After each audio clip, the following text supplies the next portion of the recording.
பூ எப்படி நெருக்கமாக கட்டுறது தெரியல அப்படின்னு நினச்சிங்கன்னா இந்த வீடியோ கண்டிப்பாக உங்களுக்கு யூஸ்ஃபுல்லாக இருக்குங்க. இதில் 2 டிப்ஸ் வந்து சொல்லியிருக்கேன். ஸோ இது வந்து கொஞ்சம் வீடியோ கரெக்டாக பார்த்து ஃபாலோ பண்ணிங்கன்னா கொஞ்சம் யூஸ்ஃபுல்லாக இருக்கும். ஓகேங்களா? ஸோ ஆஸ் யூஷுவல் வந்து ஃபஸ்ட்டு வந்து நம்ம எப்பயுமே 2 மூட்டை எடுத்து வச்சு கட்டுவோம் இல்லையா, அதை கட்டிடுங்க. அதே மாதிரி இன்னொரு மூட்டையும் எடுத்து கட்டுங்க. அது கட்டும்போது பாருங்கள், நல்லா இந்த வீடியோவில் பார்த்த மாதிரி ரொட்டேட் பண்ணி கட்டிக்கோங்க. ஓகேங்களா? இது ஒரு மெத்தடு. ரொம்ப லாங்கில் வச்சுட்டு நிறைய கேப் விட்டுட்டு ரொட்டேஷன் பண்ணிங்கன்னா செட் ஆகாது. கொஞ்சம் பக்கத்துலேயே வச்சுட்டு 1 இல்லை 2 டைம் மட்டும் திருப்பி விட்டு கட்டிங்கன்னா ஓகேவாக இருக்கும். ஓகேங்களா?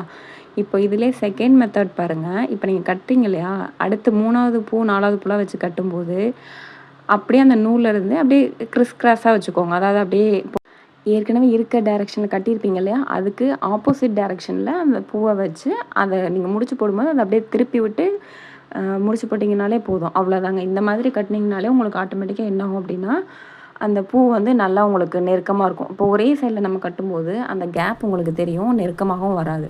இன்னொன்று ஒரு பூவும் இன்னொரு பூவும் வந்து கொஞ்சம் பெட்டல்ஸ் வந்து முன்ன பின்ன பெருசாக இருக்கும் இல்லையா, நான் சொல்கிறது ஒரிஜினல் பூக்கு. ஓகேங்களா? இப்போ இது ஆர்டிஃபிஷியல்னால ஆல்மோஸ்ட் எல்லாம் சேம் சைஸில் இருக்கும். ஒரிஜினல் பூ கட்டுறோம் அப்படின்னா நமக்கு அந்த மாதிரி டிஃப்ரென்ஸ் வரும். ஸோ மேலே இருக்க பூ வந்து பெருசாக இருக்கும்போது அது என்ன ஆகும்னா, நீங்கள் ஸ்ட்ரைட்டாக வச்சு கட்டும்போது ஆட்டோமேட்டிக்காக கேப் விழும்.